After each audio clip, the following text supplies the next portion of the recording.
그리스도 군사의 자세 겸손에 관하여 53번째 시간입니다. 밤기도, 하늘군대기도 에녹자매갑니다. 김지사님을 위한 기도를 드렸더니 내 아들아 너는 나를 원하지 않는 것이냐, 내가 원하는 것을 묵상하지 않고 내가 원하는 그것만을 고집하는구나. 지금 우리 예레미야 기도원을 통해서 주시는 계시의 특징 또는 방향성이 내가 원하는 것을 내려놓고 주님이 원하는 것이 무엇일까, 주님의 마음을 아는데 초점이 있습니다. 지금 주님의 마음을 헤아리지 않고 내 원하는 것을 기도하고 있다, 또 원하고 있다, 이렇게 주님 말씀하시는 거죠. 내 아들아 정신 차리거라. 내가 원하는 것을 구해야 한다. 변화받기를 원하지 않는다면 무엇이 너에게 유익이겠느냐. 너의 마음은 안다. 모든 안타까운 이들을 낫게 하고픈 너의 마음을 내가 알고 있고 그것을 귀하게 보고 있노라. 하늘군대가 7명 정원인데 그중에 김집사님은 치유의 은사를 담당하고 있습니다. 그래서 주님께서 치유의 은사를 허락하셨는데 그 치유의 은사가 단순히 어떤 병 고치는 거기에 초점이 있는 것이 아니라 주님의 마음을 가지고 이제 그 육체를 치유할 때 그것을 통로로 해서 이제 주님께 매이는 자, 주님께 붙들리는 자로 바꾸시는 것이 주님의 뜻이거든요. 그래서 이제 치유의 역사가 나타나느냐 결과에 치중하는 것이 아니라 주님의 마음을 아는 자가 되어서 주님의 전달자, 도구로서 통로로서 집사님을 쓰기를 주님이 원하시는 거예요. 그래서 이 좋은 마음은 있다는 거예요, 김지사님이. 그래서 안타까운 사람들, 여러 가지 육체의 질병을 가진 사람들을 낫게 하고자 하는 마음은 알고 있고 주님이 귀하게 보신대요. 하지만 아들아, 나의 뜻을 알려고 하지 않는데 내가 무엇을 너에게 허락할 수 있겠느냐. 나의 뜻을 알려고 한다. 주님께서 무엇을 원하는지 이게 먼저 돼야 되는데 그거는 상관없이 결과적으로만 치유의 역사가 나타나기를 원한다는 거죠.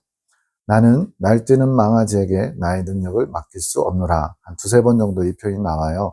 좀 심하다고 볼 수도 있는데 주님은 얼마든지 이러한 표현을 하실 수 있죠. 그 바리새인들에게도 독사의 새끼들아라고 주님께서 책망하시는 것처럼 주님은 죄가 없으신 분이고 또 창조주시고 세상의 주인이시기 때문에 얼마든지 표현할 수 있습니다. 그래서 날뛰는 망아지라는 것은 고삐에 매여 있지 않아서 주인이 통제할 수 없는 망아지를 가리키는 거죠. 그렇게 자기 마음대로 자기 멋대로 하는 사람에게는 주님의 능력을 맡겨봐야 오히려 그 영혼을 해롭게 하는 결과적으로 치명적인 그런 결과를 낳게 됩니다. 그래서 주님이 그것을 방지하고자 날뛰는 망아지, 내가 통제할 수 없는 그런 사람에게 어찌 내 능력을 맡기겠느냐 이러시는 거죠. 나는 나를 원하는 자에게만 나를 부어줄 수 있노라. 너는 나를 원하는 것이냐? 아니다. 너는 너의 능력을 원하는 것이니라. 즉 치유의 능력을 받아가지고 사람들 낫게 해주는, 어떻게 보면 이제 인본적인 것도 되고요. 또 자신의 어떤 쓸모, 자신이 어떤 능력을 나타내는 것을 드러내고자 하는 마음, 이제 나쁘게 말하면 이제 교만한 거죠. 그거에 지금 초점이 있다는 겁니다. 그러나 주님은 나를 나타내기를 원하시는 거예요. 주님을 나타내기를 원하시고 주님의 뜻과 주님의 원하시는 바가 전달되기를 원하시는 거예요. 그래서 그러려면 통로인 내가 먼저 나를 원하고 찾고 내 마음을 알아서 이제 그런 도구로서 전달자 역할을 해야 되지 않겠느냐 말씀하시는 거죠. 나의 제자들이 나의 옆자리를 탐하여 어떻게 되었느냐. 12제자 중에 야고보 요한을 중심으로 서로 누가 더 큰 자냐, 누가 예수님이 한 자리 하실 때 양옆에 가장 높은 자리를 차지하느냐, 이것 가지고 서로 시기하면서 싸웠죠. 지금 그것을 지적하고 계신 겁니다. 능력만을 원하는 것, 주님의 마음이나 주님께서 뭘 원하시는지 모르고 자신들의 어떤 높임받는 것, 대접받는 것, 존중받는 것, 사람들에게 인정받는 것, 여기에 초점이 있기 때문에 그렇죠. 너 또한 같은 것이 아니겠느냐. 내 아들아, 너의 교만한 마음에는 나의 능력을 부어줄 수 없노라. 단지 주님의 능력만 취하여 나를 돋보이게 하는, 또 내가 그런 도구로 쓰임받는 것에 대해서 스스로 자기 만족하는, 뿌듯해하는 그러한 교만을 주님 허락지 않으신 거죠. 나는 겸손한 자를 통하여 일할 수 있는 것이다. 그래서 어거스틴은 첫째도 둘째도 셋째도 그리스도인의 최고 덕목은 겸손이라고 얘기했죠. 겸손한 자는 나의 뜻을 구하는 자다. 자세만 이렇게 겸손한 척하는 게 아니라 주님의 뜻을 구하는 자, 나는 없고 오직 주님만의 뜻이 나타나기를 원하는 자, 이게 겸손한 자라는 거예요. 너는 나의 뜻을 구하는 자가 맞는지 돌아보아라. 내가 지금 너를 통해 무엇을 원하는지, 내가 너를 통해 원하는 것이 나의 능력에 나타나는 것인지 아니면 내가 나의 신부로 거듭나는 것이 먼저인지 생각해 보아라. 지금 그러니까 이제 능력이 나타나는 것은 어떻게 보면 사역이죠. 근데 주님이 그 사역적인 것을 맡길 만한 사람이 누구냐면 바로 예수님의 신부, 또 주님이 쓰시는 참 종들을 통해서 그런 능력을 나타내기 원하시거든요. 그러면 능력이 나타나는 게 먼저가 아니라 예수님의 신부가 되는 것, 또는 주님의 참 종이 되어 주님이 쓰시는 일꾼으로 준비되는 것, 이것이 더 먼저라는 거예요. 근데 지금 선후가 바뀐 거죠. 능력이 나타나서 뭔가 내가 주님의 일을 하고 있다는 거, 뿌듯함을 느끼고 싶고 다른 사람들에게도 나타내고 싶고, 이것이 아니라는 거예요. 내 아들아, 나는 너를 끊임없이 부르고 있지만 너의 마음은 다른 곳을 향해 있구나. 집중하여라. 내가 원하는 그것을 구하여라. 지금 핀트가 안 맞는 겁니다. 주님이 원하시는 것과 지금 김지사님이 원하는 게 서로 이게 포인트가 안 맞아서 하나로 일치가 돼야, 그래야 주님의 능력이 마음껏 역사하실 수 있거든요. 내가 원하는 그것을 구하여라. 그것은 나의 사랑이니라. 주님께서 주기 원하시는 게 뭐냐? 주님의 사랑이에요. 이 사랑을 본인이 먼저 받고 또 도구로서 다른 사람들에게도 전달할 수 있어야죠. 나를 원하는 마음을 회복하여라. 너의 불타는 마음을 내가 불 것이니라. 왜 날뛰는 망아지라고 하신 건가요? 이제 아무래도 이 말씀을 받는 분도 날뛰는 망아지라는 표현이 너무 강하니까 조심스럽게 여쭤보죠. 내 딸아, 맞다. 고민하지 마라. 그의 모습이 그런 것이다. 고삐 풀린 망아지와 같지. 나의 통제가 먹히지 않는 것이다. 네, 그래서 예전에 소 이렇게 이제 어느 정도 송아지가 크면 콧뚜레를 하죠. 왜냐하면 소는 힘이 세고 고집도 센 편이라서 쉽게 이렇게 사람 말을 잘 안 들어요. 그러다 보니까 가장 손쉽게 소를 통제하는 방법이 코를 뚫어가지고 거기다 줄을 매가지고 끌어당기면, 우리도 그렇잖아요. 코 잡고 이렇게 사람 당기면은 꼼짝없이 쫓아가게 돼 있죠. 그런 것처럼 통제하기 위해서 콧뚜레를 하는 것처럼 주님의 통제가 먹혀야 되는데 고삐가 없이 풀려있는 망아지니까 자기가 하고 싶은 대로, 뛰고 싶은 대로 그렇게 행동하게 된다는 거예요. 그런데 이것이 김지사님뿐만 아니라 모두가 다 그렇다는 겁니다. 나의 뜻을 잠잠히 바라보지 않는 자, 주님의 뜻이 어디 있는지를 보지 않고 자기의 뜻만 내세우고 그것을 옳게 여기고 중요하게 여기는 자, 이런 사람들은 고삐 풀린 망아지와 같다. 나의 뜻을 이룰 수 없으니 그렇지. 주님의 뜻이 이루어져야지 우리의 뜻이 이루어진 건 아무 의미가 없죠.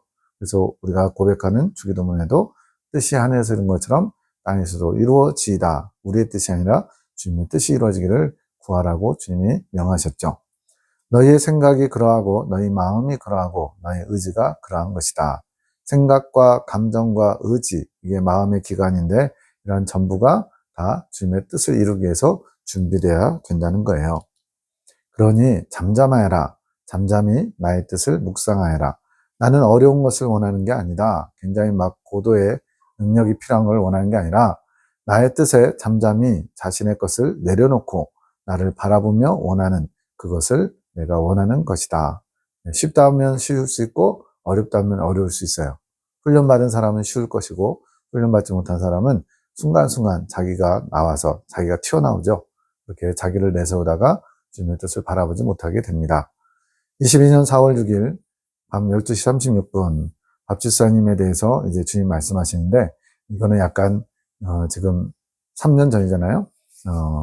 좀 주님께서 좀 강하게 혹독하게 이 하늘 군대를 다루시는 내용이라고도 할 수 있습니다. 민영이가 계시를 독립적으로 생각하고 있는 경향이 있다. 그러나 독립적이지 않다. 독립적으로 설 수 없노라. 이 당시에 제가 이 안에 있지 않고 또 그 상황을 정확히 모르기 때문에 100% 다 알 수는 없지만, 아마도 지금 3명의 계시 사역자를 중심으로 하나님의 뜻을 나타내시고 이끌어 가시거든요. 주 계시 송원장님, 박명희 사님, 꿈의 계시, 그리고 에녹 자매가 환상 계시를 통해서 주님의 뜻이 이렇게 나타나요. 근데 일단 주 계시는 어떻게 보면 계시의 어떤 뼈대와 틀과 같은 것이에요. 그래서 그것을 중심으로 꿈 계시와 보충 계시가 서로 상호 보완하면서 하나님의 뜻을 더 명확하게 드러내야 되거든요. 그런데 이제 이제 계시를 받는 당사자인 민현 집사님이 독립적으로 이렇게 꿈의 계시를 조금 더 중요시한다든가 아니면 그것과 상관없이 꿈의 계시를 좀 이렇게 이끌어가 보려는 그런 의도가 있었는지 모르겠지만 아무튼 여기서는 주님께서 독립적이지 않다. 서로 상호 밀접하게 연관되어 있고 또 무엇보다도 주 계시를 중심으로 하나님의 방향성이 있으니까 거기에 이렇게 같이 이렇게 연결돼야 된다고 말씀하시는 거예요. 그리고 독립적으로 세우지 않았음을 늘 기억하여라. 주님께서 독립적으로 각자 사명이 따로따로 있는 것처럼 하지 않았다는 거예요. 서로 유기체로 연합되게 만드셨거든요. 처음 통로가 열린 때를 기억하며 늘 겸손하여라. 꿈의 계시, 물론 이제 예레미야 기도원의 하나님의 사역이 시작되기 전부터 꿈을 많이 꾸시고 또 이렇게 계시를 좀 보셨나 봐요. 근데 이제 여기서는 처음 통로, 우리도 처음 사랑을 잃어버렸느니라 이런 말씀 많이 하시잖아요. 이것처럼 처음에 그렇게 겸손히 주님께서 나 같은 자를 사용하셔서 당신의 뜻을 나타내시다니요. 그러면서 감격하며 겸손하게 그것을 받았던 그런 사역들이 다 있을 겁니다. 독립된 마음을 버려라. 뭔가 내가 주도적이 되고 또 나 혼자 뭔가를 할 수 있는 것처럼 그렇게 마음먹은 것을 내려놓으라는 거죠. 그 마음은 내가 원하는 마음이 아니었다. 이제 뭐냐면 내용은 잘 정확히 모르겠지만 기도받는 순서를 이야기하는데 주님께서 받으라고 하실 때 받겠다고 민현이 사님 얘기한 것 같아요. 그러니까 이제 그런 기도받는 순서 가운데서 어떤 송원장님이 어떤 질서 차원에서 이렇게 좀 이끌어 가실 때 내 생각을 좀 내세운 거죠. 주님이 받으라고 하실 때 받겠다. 이런 식으로. 그거에 대해서 주님께서 원하는 마음이 아니었다고 말씀하셔요. 22년 4월 25일 좀 나중에 알게 된 것도 영감으로 알아지는 것도 즉 점점 알아오는 것으로 발전되어 가는데 나는 여기서는 송원장님입니다. 송원장님은 주 계시자이기 때문에 주님이 이끌어 가시는 만큼의 초점을 두고 있다. 그러니까 주 계시자가 앞장서 나가는 길잡이의 역할이에요. 그리고 방향성을 잡는 거예요. 주님이 이리 가라 저리 가라 이끌어 주시는 어떻게 보면 이제 꼭지점 같죠. 그 꼭지점이 어디에 있느냐에 따라서 그 방향이 확 바뀌겠죠. 근데 이것도 내가 주체가 아니라 주님이 이끌어 가시는 만큼, 즉 주님께서 주체가 되셔서 주님이 이끌어 가시는 만큼만 드러내는 완전히 수동적이죠. 소극적이죠. 이 자세로 지금 주 계시를 받고 있는 거예요. 그래서 계시에 대한 자기애, 이제 계시를 받는 사람으로서 여러 가지 이제 뿌듯함도 있을 수 있고 자기 만족도 있을 수 있고 남들에게 인정받고 존중받고 싶은 마음도 있을 수 있고 이런 자기 중심적인 그런 어떤 마음들 이런 것들이 훈련되어 사명자로서의 마음만 갖추고 있으면 그래서 사명자로서의 마음만 갖추고 있다는 것은 그냥 도구라는 거예요. 말 그대로 말 잘 듣는 도구 그런 자세가 지금 갖춰져 있다는 거예요. 에녹은 이제 따님이면서 이제 환상 계시를 보는데 계시자로서의 도구에 애착이 없음. 이 애착이 앞에서 말한 자기애와 같은 것인데 주님을 아는 도구로만 잘 사용하고 있음. 거기에 대해서 막 어떤 내 입장, 내 형편, 내 어떤 감정이나 내 위치 이런 것들에 대한 마음의 그런 움직임이 없다는 거죠. 여기도 말 그대로 그냥 도구예요, 도구. 도구가 자꾸만 주체성을 가지려고 하거나 자기의 어떤 위치를 인정받으려고 하면 그때부터 좀 복잡해지죠. 박 집사님은 계시라는 도구에 애착을 많이 가지고 있음. 물론 자신이 하고 있는 사역 이것을 뭐 자랑스러워하거나 뿌듯해할 수는 있죠. 근데 그것이 어느 선을 넘어가면 주님께서 원하시는 그것을 넘어가게 되면 오히려 주님의 일에 장애가 되기 때문에 이러한 애착을 버리라는 거예요. 자기애를 내려놔야만 주님의 말 잘 듣는 도구가 될 수 있다는 겁니다. 시선이 집사님의 시선이 주 계시 하늘 군대를 이끌어가는 주님의 뜻 이것이 주 계시의 방향성이거든요. 주님께서 하늘 군대를 어떻게 어디로 이끌어 가시는지 거기에 맞춰져 있기보다는 본인의 계시를 중심으로 시선이 매어 있음. 구체적으로 이거다라는 예를 들고 있지는 않지만 대충은 무슨 의미인지 알겠죠. 그래서 주 계시, 보충 계시 둘, 이 세 계시가 서로 융합되고 조화를 이루고 보완을 해야 되는데 그러나 어쨌든 뼈대와 같은 것은 주 계시예요. 방향성을 가지고 있고 주님이 이끌어 가시는 초점과 같기 때문에 그런데 그 주 계시보다 조금 더 이렇게 약간 튀어나오는 그런 것이 있었던 거 봐요. 그래서 그것을 중심으로 두었다. 그런 시선이 있다. 이렇게 지적받는 겁니다. 깊은 계시는 끌어오지만 그래서 주 계시, 주님의 음성이나 환상 이런 걸로 송 원장님 통해서 나타나는 것은 부드러운 음식이라는 표현을 써요. 부드러운 양식. 그리고 꿈을 통해서 나타내신 것은 단단한 양식. 물론 단단한 양식은 이긴 자와 관련된 양식인데 그 내용 자체는 좀 어렵고 난해하지만 그렇게 단단한 것이 더 가치 있고 부드러운 양식이 덜 가치 있는 것은 아닙니다. 단단한 양식을 먹기 위해서는 반드시 부드러운 양식을 먼저 먹게 돼 있잖아요. 갓난아기로 태어나면 젖을 먼저 먹고 신령한 젖을 먹고 그다음에 이유식 먹고 일반 음식을 먹는 것처럼. 그러나 여기서는 지금 그 깊은 계시는 맞아요, 꿈이. 그런데 그 표대, 초점 이런 것들이 주님의 이끄심에 초점이 있어야만 된다는 거예요. 하늘 군대를 이끄시는 방향적인 것, 주님께서 어떤 방향으로 어떻게 이끌어 가시든지, 그러면 이제 이게 잘 유기체적으로 연결되어 있으면 주님께서 꼭지점만 가지고 휙 당기면 뒤에 같이 연결된 것들은 우르르 딸려오는 거죠. 그렇게 해야만 하나님께서 마음껏 당신의 뜻대로 아주 굉장히 뭘까요? 역동적으로 일하실 수 있는데, 그렇지 않고 주계시하고 좀 뚝 떨어져 가지고 나는 독립적으로 내 어떤 꿈의 계시를 통해서 주님 뭘 하실 거야 라는 기대를 하게 되면 함께 유기적으로 움직이기가 어려워지죠. 그래서 그런 꿈의 계시에 초점이, 표대가 머물러 있다 이런 표현을 쓴 겁니다. 우리 모두는 표대, 우리가 고정해야 되는 시선, 그러니까 주님을 주목하고 집중하고 이러한 시선, 주님의 뜻이 어디 있는지를 보는 그것이 주님이 이끌어 가시는 방향에 두고 있어야 된다는 거예요. 그리고 주님이 이끌어 가시는 그 표대, 그 방향이며 길이 되는 그것에 따라가야 된다는 거죠. 그래서 언제나 나는 소극적이고 주체가 돼서는 안 되는 거예요. 객체가 돼야 돼요. 그래서 주체가 마음대로 그 객체를 사용할 수 있는 그런 자세를 갖춰야 되는 거죠. 그게 바로 종의 자세입니다. 이것이 안 되면 주님께서 사용하기가 상당히 어렵죠.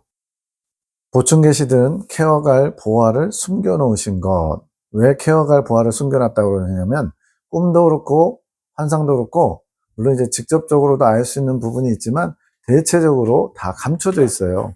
꿈도 해석이 필요하고 환상도 해석이 필요하고, 그렇기 때문에 주님의 마음을 묵상해서 주님께서 알려주시는 그 해석이 없이는 꿈속에 담겨있는 주님의 깊은 뜻들을 알기가 어렵죠. 그래서 케어갈 보화를 숨겨놨다 이렇게 표현하고 있는 거예요. 꿈에도 환상에도.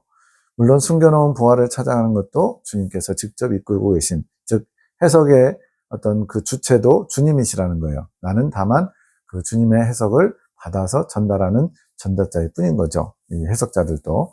그런 의미에서 박 집사님이 독립적이라 하신 것, 함께 방향을 바라보지 못하고 있는 것. 그러니까 주님께서 이끄신 대로 쪽쪽쪽쪽 나가야 되는데 그런 해석의 또는 꿈의 주체성을 내가 조금 가지려고 하다 보면 그게 이제 주님이 이끄시는 대로 따라가기 어려운 상황이 되니까 독립적이다. 이 독립적이라는 표현은 좀 많이 어려운데 어쨌든 간에 그런 주님께서 이끄실 때 딱딱딱 서로 이렇게 맞춰가면서 유기체적으로 움직이는데 약간 좀 벗어난 그런 것들을 독립적이라고 표현하는 것 같아요. 12시 59분에 영감으로 알아오는 것, 이거 생각, 즉 묵상으로 기도가 되는 것이고 응답으로 끌어오는 개념이 되는 것. 일단 우리가 먼저 생각하거나 묵상하면서 그 기도를 주님께 올려드려요. 그러면 응답으로 주님께서 알게 하시는 거예요. 그렇게 해서 주님의 화답을 받아서 주님의 것을 전달하는 거죠. 근데 박 집사님의 생각함으로 인한 질문이 본인 중심의 것이 많이 있는 것. 이제 꿈 이제 해석을 보면은 박 집사님이 이제 묵상하면서 뭐뭐에 대해서 이렇게 아까 날뛰는 망아지라고 하시나요? 뭐 이런 식으로 질문하는 것처럼 이런 질문들이 들어가요. 근데 그것이 본인 중심의 것이 많다. 이제 지금 22년에 이런 일이 있었죠. 그러면서 25년은 지금은 훨씬 더 깊어지고 하나님이 원하시는 그런 해석자로서 준비가 잘 되셨지만 이 당시만 해도 주님께서 좀 교정하셔야 될 부분이 있으니까 어떻게 보면 이렇게 지면상으로 나타나면은 조금 이렇게 꺼리껴질 수 있잖아요. 근데 주님께서는 이런 것을 통해서 어떤 잘못을 드러내거나 지적하려는 것이 아니라 우리 모두에게 주님이 어떤 마음을, 뜻을 가지고 계신지를 알게 하시고 우리가 그 뜻을 받들어서 우리도 그러한 실수나 잘못을 저지르지 않도록 이끌어 주시기 위함에 초점이 있다는 것을 기억해야 됩니다. 22년 3월 27일 새벽 3시 17분에 꿈이란 박 집사님의 생각에서 작용되는 것. 그래서 이제 우리도 낮에 어떤 상황이 있으면 그 사건이나 상황이 꿈에 이렇게 반영돼서 나타나기도 하잖아요. 즉 내가 사무엘 아들을 생각하고 있을 때 사무엘에 대해서 말씀하시듯이 생각하는 것이 원하는 것이 되는 것, 그것에 대한 화답으로 주시는 것. 그래서 이렇게 꿈을 통해서 하나님의 뜻이 나타날 때 일방적으로 주실 때도 있죠. 뭐 바로의 꿈 같은 경우 7년 동안 풍년, 7년 동안 흉년 이런 것들은 바로가 뭐 그걸 생각해서 난 건 아니잖아요. 그런 식으로 하나님께서 당신의 특별하신 상황 따라서 일방적으로 주실 때도 있지만, 그런데 이 꿈이라는 그 계시의 통로를 사용하는 통로자들을 통해서 주님의 뜻이 나타날 때도 그 사람이 가지고 있는 지식이나 그 사람이 가지고 있는 성향 또 경험한 그런 것들을 하나님이 도구로 사용해서 하나님께서 나타내십니다. 예수님도 성경 속에서 보면은 이스라엘 사람들의 그 문화권 안에서 이해할 수 있는 표현들이 비유들이 참 많았잖아요. 너희는 양이고 나는 목자다. 이것도 그 당시에 양을 치는 목자의 그런 어떤 문화가 있었기 때문에 지금 우리나라 사람들이 경험한 것보다는 훨씬 더 이스라엘 백성들이 이해하기가 쉽죠. 그런 식으로 그 사람의 경험이나 생각하는 것 이런 것들이 어느 정도 반영된다고 봐야 됩니다. 물론 그렇다고 해서 주님께서 나타내시고자 하는 핵심적인 아까 여기 나온 것처럼 보화와 같은 그런 것들은 변형되지 않죠. 다만 그런 도구들을 통해서 그런 통로를 통해서 하나님께서 나타내실 때 반영이 된다라고 보셔야 돼요. 22년 4월 9일 낮 1시 20분 너무 복잡해 죽겠네 진짜. 이거는 영음이 들렸나 봐요. 연세가 좀 있으신 여사님 같은 느낌. 우리 운전 엉망으로 하는 김 여사가 있는 것처럼 여사님 표현이 나왔는데 연세가 좀 있으신 것 같다라는 목소리가 이제 약간 짜증내는 듯한 목소리죠. 에녹 자매가 해석합니다. 주님 이건 무엇인가요? 내 딸아 나는 복잡하지 않다. 나는 단순 명료하다. 주님께서 스스로를 단순하고 명료하신 분이라고 설명하고 있어요. 하지만 많은 자들이 자신의 생각에 둘러싸여 갇혔다는 말이죠. 나의 뜻을 바라보지 못하고 도리어 나에게 복잡하다고 하는구나. 그러니까 본인의 어떤 생각 이런 것들에 주님을 가둬놓고는 주님을 복잡한 분으로 인식하고 있다는 거예요. 나를 복잡하게 생각하는 이들은 본인이 놓지 못하는 생각들이 너무 많기에 그런 것이다. 즉 자기의 생각이 많아서 주님을 복잡한 분으로 인식하고 있다는 거예요. 인본적인 것이 많은 사람일수록 나를 더욱 복잡하게 생각하지. 여기서 인본적이라는 것은 주님으로부터 온 것이 아니라 사람 관계에서 사람의 경험과 또 인식 이런 것들을 통해서 여러 가지 형성된 것들, 즉 주님과 상관없는 것들이 많이 이렇게 축적된 사람일수록 주님을 볼 때에도 자기 관점으로 본다는 거죠. 그래서 복잡하게 본다는 거예요. 나는 너무나 단순하다. 나만큼 단순 명료한 이가 없는 것이다. 그래서 신앙의 어떤 이인들, 믿음의 선진들을 보면요. 갈수록 신앙이 깊어지면 깊어질수록 점점 더 단순해집니다. 기도조차도 단순해져요. 근데 깊이는 있어요. 막 미사여구를 쓰지 않고 뭔가 지식을 막 드러내지 않아도요. 그 한마디 한마디가 단순 명료하면서도 깊이 있고 감동이 있어요. 주님이 그렇게 단순한 분이기 때문에 그런 것 같아요. 그러니 생각이 복잡하거나 마음이 복잡한 자는 내가 주님 앞에 놓지 못하는 게 무엇이 있는지 돌아보아라. 근데 우리가 이제 생각이 많은 사람들이 있죠. 굉장히 막 어떤 사람이 한마디를 해도 왜 저 사람이 저 말을 했을까? 막 그 원인, 결과, 뭐 과정 분석하는 분들이 있어요. 물론 그래가지고 남이 생각지 못하는 것을 이렇게 생각하는 사람들도 있지만, 그러나 다른 사람들 관계에서는 또는 성향상 그럴 수는 있지만 주님을 바라보는 주님에 대한 것만큼은 복잡하면 안 돼요. 왜냐하면 거기에 인본적인 것, 내 것이 많이 개입되면 주님을 제대로 온전히 바라볼 수 없기 때문에. 그래서 여기서도 생각과 마음이 복잡한 사람은 주님 앞에 놓지 못한 게 뭔가를 돌아보라는 겁니다. 모든 것을 내 탓, 주님 탓으로 돌리지 말고, 그러니까 내가 지금 문제가 있는데 주님께서 복잡한 분인 것처럼, 주님께 문제가 있는 것처럼 탓을 하는 게 있다는 거죠. 뭐 우리가 연단 받다 보면은 환경이나 이런 거 보면 왜 내게 이런 일이 하면서 막 물음표를 달고 또 주님께 원망하는 듯한 그런 표현들을 하죠. 근데 그런 거 하지 말라는 거예요. 자기 속을 보아라. 겸손히 나에게 구하는 자는 내가 알게 할 것이니라. 주님 왜 이런 말씀을 하시는 건가요? 아까 어떤 생각과 감동이나 이런 것들이 꿈에 반영된다는 것처럼 이런 식으로 환상을 해석할 때도 주님의 어떤 뜻이 무엇인지를 묵상하면서 물을 수 있죠. 그럼 거기에 대해서 주님이 답을 해주세요. 나를 복잡하게 생각하는 자들이 있기에 그렇지 나는 복잡하지 않단다. 지금 복잡하지 않은 분이라고 여러 차례 지금 주님이 반론하고 계신 거예요. 그러니 많은 생각에 둘러싸인 것을 내려놓고 자기가 만든 틀입니다. 많이 복잡한 감정에 둘러싸인 것을 내려놓고 나의 뜻을 바라보아라. 나의 짐은 가볍다. 이건 성경에 나와 있죠. 너희 짐이 무거운 것은 너희 스스로 짐을 지었기에 그렇게 무거운 것임을 명심하여라. 그러니까 지금 왜 이렇게 내 짐이 무겁다고 이렇게 원망하고 불평하는 사람들은 주님이 지어준 짐이 아니라 스스로가 지은 짐이라는 거예요. 근데 그것을 무겁다고 원망하고 불평하는 거죠. 주님은 수고하고 무거운 짐진 자들아 다 내게로 오라. 내가 너희를 쉬게 하리라. 나의 멍에는 쉽고 가볍다라고 말씀하셨거든요. 이 멍에가 곧 짐이잖아요. 너희의 많은 짐들을 내려놓고 내가 허락한 나의 멍에를 메고 이게 주님께 메이는 거죠. 기쁨으로 감사함으로 평안 가운데 나에게 나오너라. 내가 모두를 축복하노라. 그러면 주님께 나아가기 전에 먼저 해결해야 될 선 과제가 뭐냐? 내 복잡한 생각들 다 일단 내려놓는 거예요. 예를 들어 어떤 집안에 무슨 문제가 생겼으면 그 문제를 해결하고자 막 아는 사람, 또 경험, 또 물질적인 거, 관계 이런 거 막 고민하지 말고 일단 그 문제가 터졌을 때 주님 앞에 감사기도 하고 그리고 이 일을 주님께서 허락하신 이유가 무엇입니까? 주님의 뜻을 알기 원합니다. 그러면 되죠. 22년 4월 11일 밤 12시 17분 진짜 편한가 보라. 진짜 편한가 봐의 사투리 이권사님의 영음 12시 18분 맞아요. 이거는 이제 피권사님 이제 강권사님의 영음 12시 20분 화가 났네 맛있어 얼른 먹어 이것은 삐장로님 영음 이 세 분 다 사랑의 사도들 군사학교 2기 분들이에요. 네, 너희들이 나를 대적하지 말아라. 이거는 주님의 음성인 것 같아요. 해석 주님 이건 뭔가요? 내 따라 각자의 말을 보자꾸나 사랑의 사도들의 말을 보자는 거죠. 나로 인한 말이 아니라 나로부터 비롯된 말이 아니라 각자의 생각 또는 감정에서 올라오는 말들이 그들의 마음과 입술을 주관하고 있는 것이라.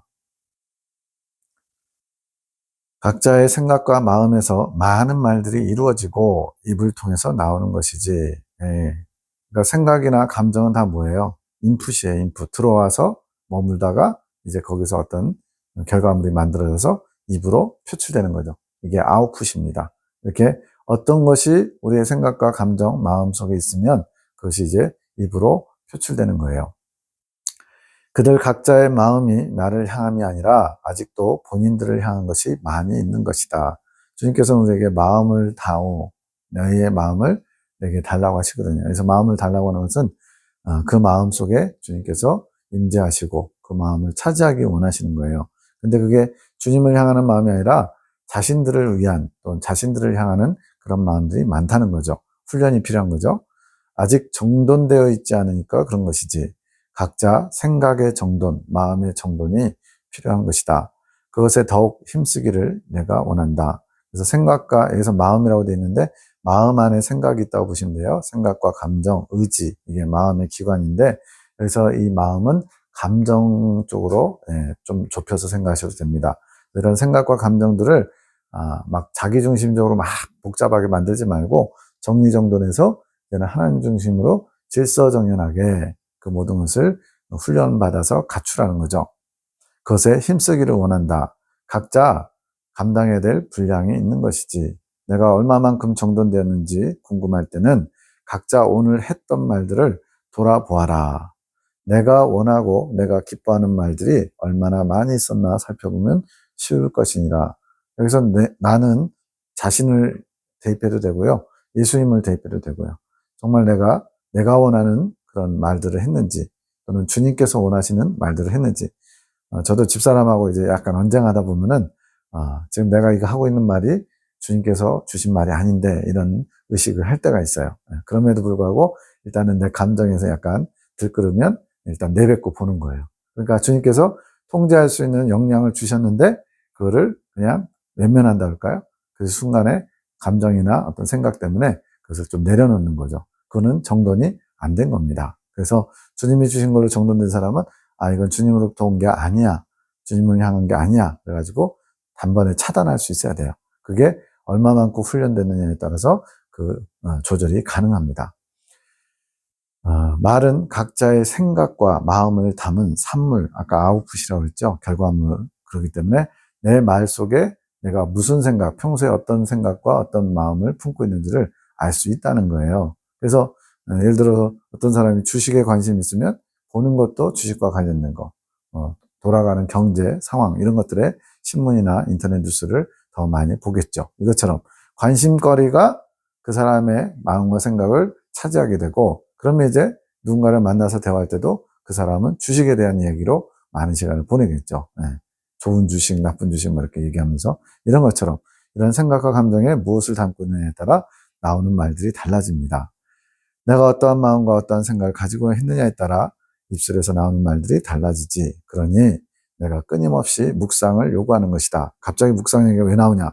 끊임없이 묵상하는 건 뭐예요? 묵상은 주님을 바라보는 겁니다. 주님의 마음을 탐구하는 거예요. 주님의 마음을 자꾸만 떠올리는 거예요. 그러면 어떻게 돼요? 관심과 생각과 감정이 다 어디에 초점이 있어요? 주님께 있는 거예요. 그러면 다른 거에 생각과 감정을 빼앗길 틈이 별로 없죠. 틈이 없는 거예요. 주님을 집중하고 있기 때문에. 그래서 묵상을 하게 되면 이런 다른 것들, 자기 생각과 자기 감정이 그만큼 자리가 없어지는 거죠. 너희가 무엇에 초점을 두고 무엇을 요구하는지 알 수 있는 것은 입술을 통해 나오게 되어 있다. 그러니까 말하는 거 보면 그 사람이 지금 뭐에 초점이 있는지 알 수 있다는 거예요. 그래서 예전에 좀 옛날 대통령 맨날 나오면 본인은 이런 분이 있었거든요. 그게 이제 개그로 풍자되기도 했는데, 자기 중심적인 사람은 자기 중심적인 말이 나올 수밖에 없어요. 그러니 더욱 침묵하고 묵상하여라. 침묵이라는 것은 내 생각, 내 감정을 내려놓는 거, 버리는 게 침묵이고요. 묵상은 주님의 것을 채우는 거예요. 침묵과 묵상은 짝입니다. 침묵을 하는 이유가 묵상을 하기 위해서 침묵하는 거예요. 이미 앞에 여러 가지 강의들에서 다 나와 있었죠. 내 말이 땅에 떨어지지 않도록 말의 분별을 하여라. 주님의 말이 땅에 떨어지지 않도록. 이건 뭐예요? 주님께서 도구로서 주님의 뜻, 주님의 마음을 나타내는 주님의 말씀들을 주셨단 말이에요. 근데 그것이 내 감정과 내 생각과 섞여가지고 오염돼 버리면 땅에 떨어지는 거예요. 쓸모없게 돼버리는 거예요. 그래서 주님은 주님의 말이 땅에 떨어지지 않도록 너희를 통해서 내 말이 살아 운동력 있게, 능력 있게 역사할 수 있도록 말의 분별을 하라고 말씀하시는 거예요. 무엇이 내가 기뻐하는 말인지, 자기의 입술을 통해 나오는 말들이 나의 뜻을 대적하는 말은 아닐지 늘 생각하여라. 조심성이 필요한 것이다. 조심성이라는 단어 나왔죠? 겸손과 조심성은 떼려야 뗄 수가 없어요. 조심하는 자세가 종의 자세고, 종은 당연히 겸손해야 되니까. 특히 여러 사람들이 모인 자리에서는 더욱 침묵을 지키거라. 감정이 동요될 때는 실수할 확률이 더 높아지는 것이니 더욱 나에게 집중하여라. 그래서 저도 이제 예전에 교회에 한 100명, 120명 모이는 교회에서 식사할 때 보면요, 왁자지껄 합니다. 막 파트가 여기저기 나눠져 가지고요, 마음 맞는 사람들끼리 수많은 대화를 해요. 그런데 그 속에 주님은 어디 갔는지 몰라요. 주님의 은혜, 주님의 사랑, 주님께서 일주일 동안 어떻게 나를 이끌어 오시는지 그런 얘기하는 분들은 거의 못 봤어요. 다 그냥 세상 얘기, 집안 얘기, 자기 감정 표출. 그래서 이렇게 감정이 동요된다. 누군가 자극할 수 있죠. 자신의 연약함이나 허물을 지적받으면 감정이 동요되죠. 그러면 주님의 생각, 주님의 뜻 이런 거 필요 없어요. 그냥 내가 하고 싶은 대로 막 나와버려요. 그러면 결국은 주님의 말이 땅에 떨어지는 것이고 내 영혼도 더러워지는 것이고, 주님은 그러면 또 지켜보시면서 탄식하시겠죠. 내가 저를 깨끗이 하려고 애를 썼는데 또 제자리구나, 또 쓰레기통 만들어놨구나 이러면서. 자신의 마음을 빼앗지 못하도록 마음을 지키거라. 누가 빼앗아가요? 마귀가. 틈을 보고 있다가 주님의 마음이 아닌 자기 감정, 자기 생각에 잡혀있는 사람들을 마음을 잡고 흔들어 버리죠. 그럼 빼앗기는 거예요. 너희 모든 일은 입술로 인해 생기는 것임을 잊지 말아라. 여러 가지 상황들, 어려운 상황이든 어떤 결과물들은 다 입술의 결과물이라는 거예요. 그래서 입술의 복록을 먹고 산다 성경에 나오죠. 이런 말 한마디가 주님의 뜻을 세우기도 하고 주님의 뜻을 땅에 떨어뜨리기도 합니다. 시간이 지나서 다시 여쭤봤나 봐요. 내 딸아, 그 말이 맞다. 그들의 입술의 말들이 난무하는 것이다. 아직도 버려야 할 것들이 많이 있지. 앞에서 뭐 파가 많이 났어, 맛있어, 먹어봐, 뭐 이런 거라든가 편한가 봐, 그런 거. 예. 자신의 생각과 사상에 따른 말들이 많이 나오는 것이며, 자기 생각, 감정이 많은 사람일수록 더 자기 중심적인 표현들 나오겠죠. 주님과 상관없는 것들이. 그 말들은 나의 뜻과는 반대되는 것들로서 주님이 굉장히 무서운 말씀하세요. 나의 뜻을 대적하는 것이 되는 것이다. 즉 나는 그냥 내 생각, 내 편한 대로 이렇게 표현했는데 그것이 주님의 뜻을 대적하는 게 된대요. 우리는 거기까지 생각하는 사람이 거의 없다고 봐야죠. 그냥 내 생각 편하게 내가 말했는데 뭐 어쩐다고 이렇게 할 수 있거든요. 근데 주님은 나의 뜻을 대적하는 것이래요. 나의 뜻을 대적하는 것이 너희뿐이겠느냐. 네, 수도 없이 많다는 거죠. 많은 사람의 말들이 나의 뜻을 대적하는 말들이 많다. 하지만 너희는 더 책임이 크다. 즉 주님의 말씀을, 주님의 뜻을 대적하는 말들이 난무하는 세상인데, 그런데 너희들은 그 책임, 즉 주님께서 책망할 것이 더 크대요. 왜 그러냐면 나의 큰 뜻을 너희가 알기 때문에 더 큰 것이다. 주님의 큰 뜻을 알지 못하는 사람들이 자기도 모르게 또 그것을 당연하게 여기면서 하는 것과, 주님의 뜻을 안다고 하면서 실수하고 말로 주님 앞에 부끄러움을 드러내는 사람은 그 무게가 다르다는 거죠. 그래서 예전에 구약 시대에도 속죄 제사를 드릴 때 대제사장이나 또 민족 지도자들, 종교 이스라엘 백성들의 지도자들은 훨씬 더 큰 속죄 제물을 바쳐야만 했어요. 일반 백성들보다. 그런 차이가 있는 겁니다. 많은 자들은 아직 모르고 나의 뜻을 대적하는 경우가 많이 있다. 몰라서 그런다는 거예요. 몰라서 그런 것은 주님께 책망받을 것이 작겠죠. 그러나 그건 역시 나의 마음을 아프게 하지만 나를 더욱 아프게 찍어 누르는 자들이 누구냐면, 나의 뜻을 안다고 하면서 자신의 생각과 사상 등 자신의 어떤 것과 맞지 않는다고 받아들일 수 없다고 하는 그 말들, 알면서도 거부하는 거죠. 알면서도 대적하는 거죠. 그러한 말들이 나의 마음을 더욱 찍어 누르는 격이 되는 것이다. 주님의 마음이 얼마나 아프신지 찍어 누른다는 표현을 썼어요. 찍어 누른다. 우리가 정말로 약간 과격하게 표현하는 게 찍어 누르는 거거든요. 주님께서 내 마음을 찍어 누르는 것, 그래서 대적한다라는 표현을 쓰셨어요. 뭐 할 때요? 자기 생각, 자기 감정에 충실하게 말을 함부로 내뱉을 때. 주님으로부터 온 것이 아닌데 그것을 지금 내 감정에 충실해서 나 화났으니까 나 건들지 마 이러면서 말하는 것들, 이것이 주님의 마음을 찍어 누른다 표현합니다. 그 말들이 내 가슴을 더욱 아프게 하는 것이지, 나는 사랑이니라. 나의 사랑이 거절당하는 이 고통이 얼마나 큰지 알고 있느냐. 우리가 그냥 내 하고 싶은 대로 내 마음대로 표현하는 것들이 주님의 사랑을 거절당하는 것이고, 그 거절당함으로 인해서 주님이 마음 아프다고 얘기하세요. 이렇게까지 생각해 보는 사람들이 과연 얼마나 있겠습니까? 나는 나의 큰 사랑을 나누기 원했지만 자신의 것과 맞지 않다고 나의 큰 사랑을 거절하는 이들이 있어서 내 마음은 너무나 처절하게 버려지는 고통을 받게 되는 것이다.